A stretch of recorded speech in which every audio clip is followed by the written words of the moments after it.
Good evening, Mr. Bond fans, and welcome once again to another video where we're going to be looking at some deleted scenes from a classic Bond film. This time we're looking at the deleted material from A View to a Kill.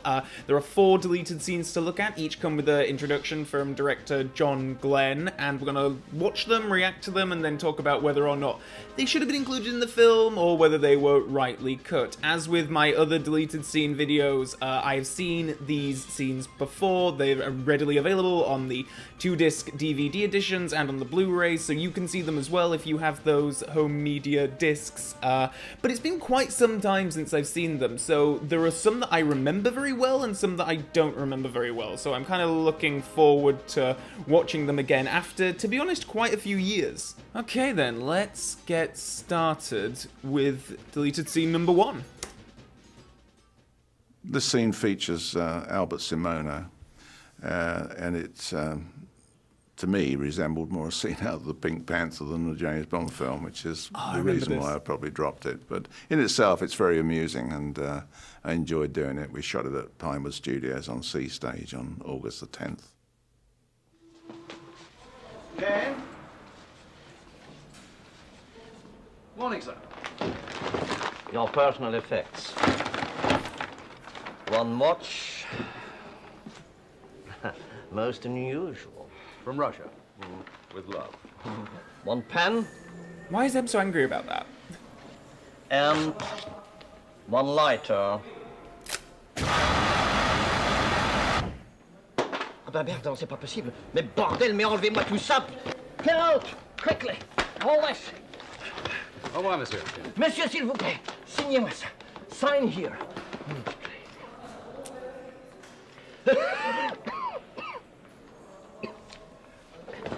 Adieu.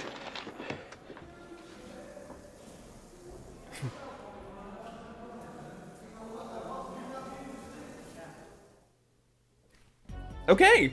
Yeah.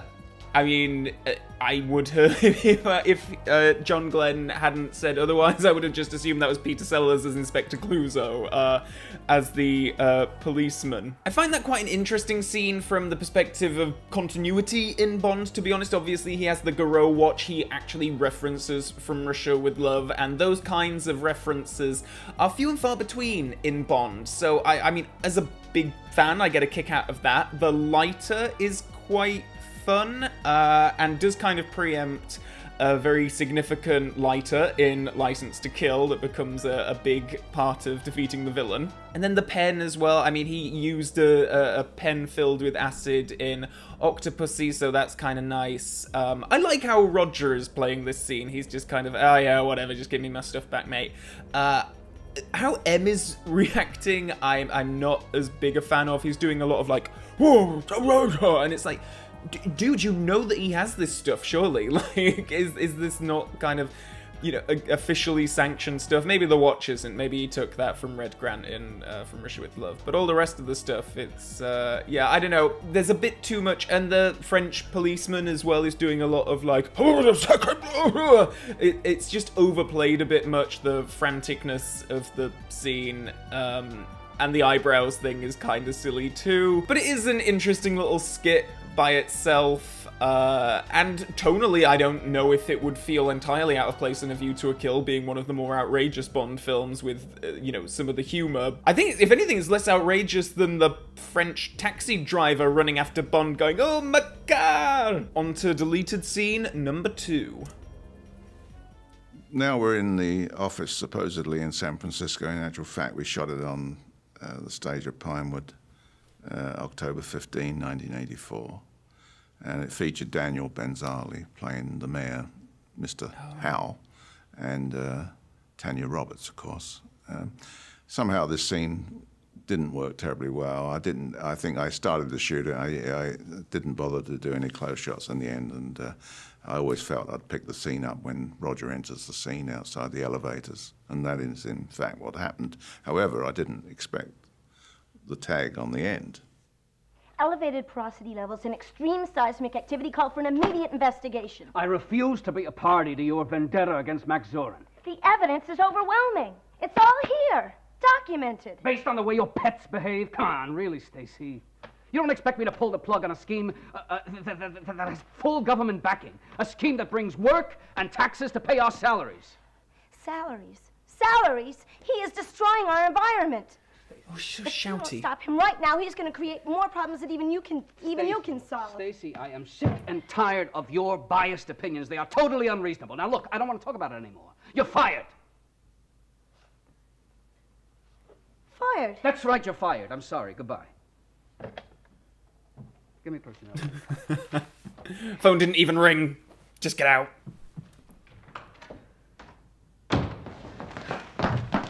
Well, what happened? I got fired. He fired me.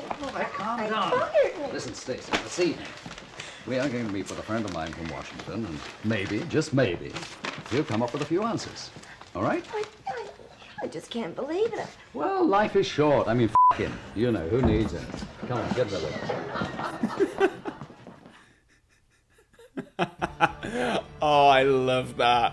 I love it. This is a really odd one, actually, and I guess it's... I mean, John Glenn sets the tone in his introduction by saying that he didn't even really think the scene was going to be used anyway. He was just kind of shooting it for the sake of it, I guess. I guess it was probably in the script, and he probably had a vision of how this was all going to work as a complete thing in his mind, and this wasn't entirely necessary. And you can kind of tell there were a couple of places where the actors feel like the lines are slipping a little bit, or they haven't quite remembered it rightly. They might be improving a little bit. I mean, clearly Roger at the end is doing some improv. I don't know if that was just you know, maybe he also knew that this particular scene wasn't gonna make it into the film.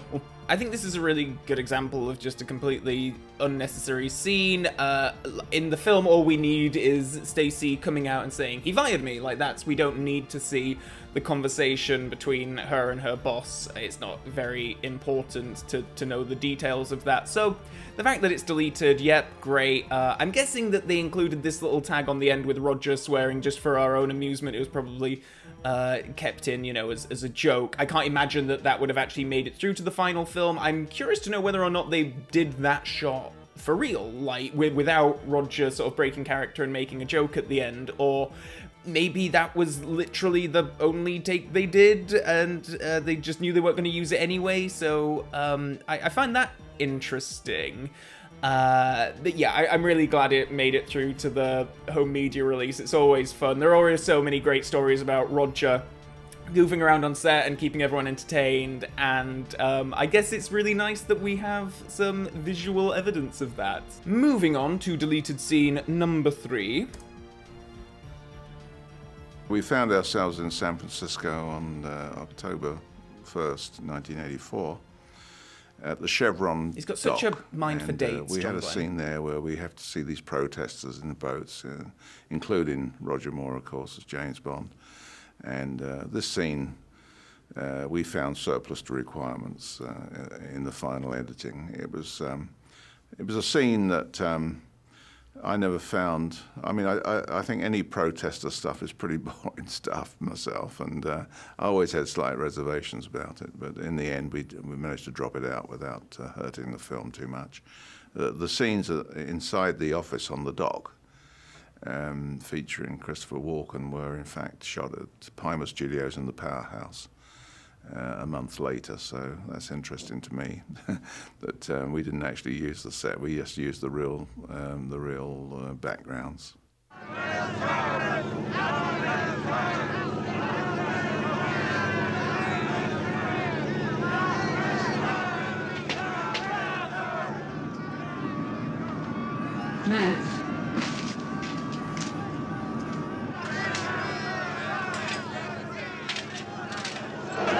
Soren kills crabs. Bunch of hotheads. They want us to quit pumping. We love crabs! That's a sign saying we love crabs.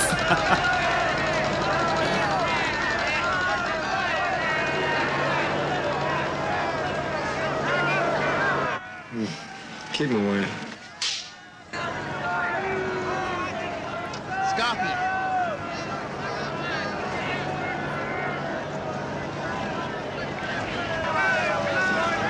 This is as close as I can get. Okay, thanks.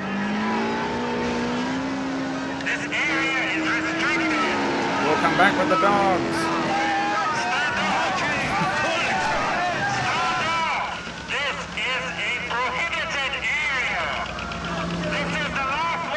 I'll wait until dark.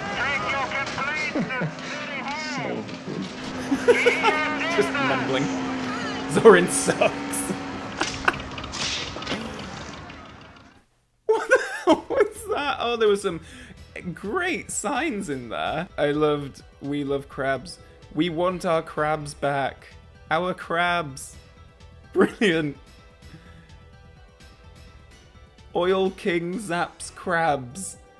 These guys really take their crabs seriously. Some classic Christopher Walken mumbling in there as well, which I quite enjoyed. Yeah, this is another thing I'm kind of glad they deleted, though I am a big fan of the "We Love Crabs" guy with his placard. What on earth? Like, I imagine that the production design team had fun kind of like making these things. Quite interesting what John Glenn said in his introduction about finding the protests boring from a film standpoint. And yeah, I mean, we really didn't need to see the effect that Zorin was having on the local fishermen. It's not... We didn't need to see that in this kind of detail. So again, another one that I think is good that it has been deleted. I'm glad we have it here, just so we can enjoy some classic Christopher Walken mumbling and some terrible protester signs. Right, and now on to the fourth and final deleted scene. Here we are at City Hall in San Francisco, and we see Grace Jones and company all gathering together their petrol cans and prior to setting the building alight. In the final editing, I decided I didn't need this scene. It was kind of a little pedestrian, and it opened up a can of beans in the sense of how else do they get into the building apart from, you know, being outside with the cans of petrol. So it was easier just to find them inside. You didn't give us the date. Come on, John.